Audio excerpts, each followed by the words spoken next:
Congress party ఒక మహాసముద్రం. అందులున్న ప్రతొక్క leader సీనియరే. పెద్ద పదవులు కావాలనుకునేటోళ్లే. ఎవ్వల్ని అడిగినా నాకేం తక్కువ, నేనెందుకు సీఎం కావద్దు, నేనెందుకు మంత్రి కావద్దు అనేటోళ్లే. అగో అసొంటోళ్ళు మస్తు మందుండ్రు తెలంగాణ చెయ్యి పార్టీలా. అందుట్లా ముంగటి వరుసలుంటారు మునుగోడు ఎమ్మెల్యే కోమటిరెడ్డి రాజగోపాల్ రెడ్డి సారు. ఎప్పుడేం మాట్లాడతాడో ఆయనకే తెలియదు. కాకుంటే అన్న ఏం మాట్లాడినా మంత్రి పదవి కొరకే అంటుంటారు పబ్లిక్.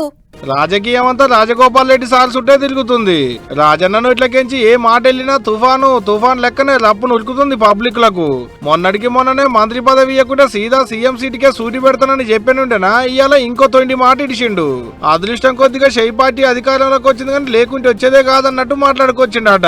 అంటే సార్కు మంత్రి పదవి ఇచ్చుంటే పక్క అందరు కష్టపడ్డందుకే అధికారంలోకి వచ్చిందని చెప్పేటోడుండేనేమో మరి.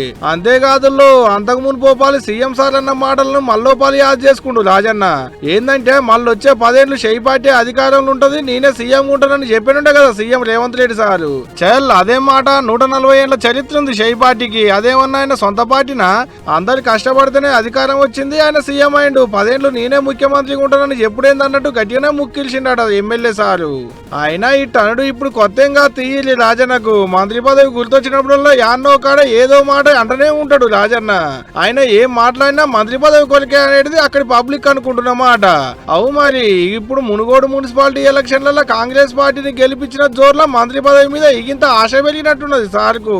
అందుకనే మొన్న ఆ మాట అన్నాడు, ఇళ్ళకి ఈ మాట అన్నాడు. ఓ రోజు పార్టీ వాళ్ళంతా గెలిచినాం అనేటి సంబరం ఉంటే రాజన్న ఆపోచన మాత్రం మంత్రి పదవి మీద ఉన్నది అన్నట్టు.